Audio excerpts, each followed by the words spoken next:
அதாவது ஒரு மூவ் நடக்குது தோழர். என்னன்னு கேட்டீங்கன்னா, விஜயை வரவிடாமல் தடுக்க வேண்டும். அவர் ஜோசப் விஜய் ஜோசப் விஜய் என்கிற ஒரு கிறித்துவ சமூகத்தைச் சார்ந்த, மத சிறுபான்மை சமூகத்தைச் சார்ந்த ஒருவர் முதலமைச்சராக வருவதை எப்போதும் ஆர்எஸ்எஸ் பாஜக விரும்புவது இல்லை. ஆனால் அவரை தடுப்பதற்கு இவர்கள் என்ன மாதிரி ஒரு கார்டு எடுக்கிறாங்க, எதிர் துருவத்தில் இருக்கிற இணையவே முடியாது என்கிற இரட்டை தண்டவாளம் சொல்லுவாங்களே, அந்த மாதிரி இருக்கிற ரெண்டு கட்சியும் இணைப்பதற்கான முயற்சி பாஜக எடுக்கிறது.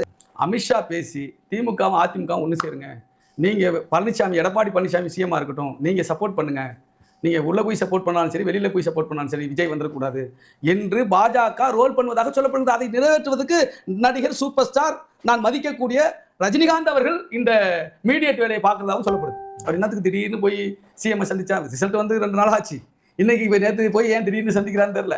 அவர் மூலமாக இது பேசப்பட்டதாக சொல்லப்படுகிறது. இன்னைக்கு தினமலர்ல போய் எழுதியிருக்காங்களே, தினத்தந்தியில் எழுதியிருக்காங்களே, ஒரு முக்கியமான நபரிடத்துல சிஎம் உட்காந்துக்கிட்டு, அதாவது முன்னாள் அவுட் கோயிங் சிஎம் இருக்காரு முக ஸ்டாலின் அவர்கிட்ட உட்காந்துக்கிட்டு இவர் பேசினாரு, ரஜினிகாந்த் பேசினாரு, அதே நபர்கிட்ட இவர் எடப்பாடியும் பேச வச்சாரு என்று சொல்லப்படுது.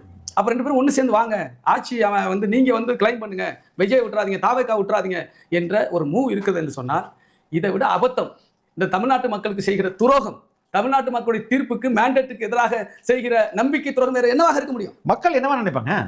நிச்சயமா 2 பேரும் காலி பண்ணுவாங்க.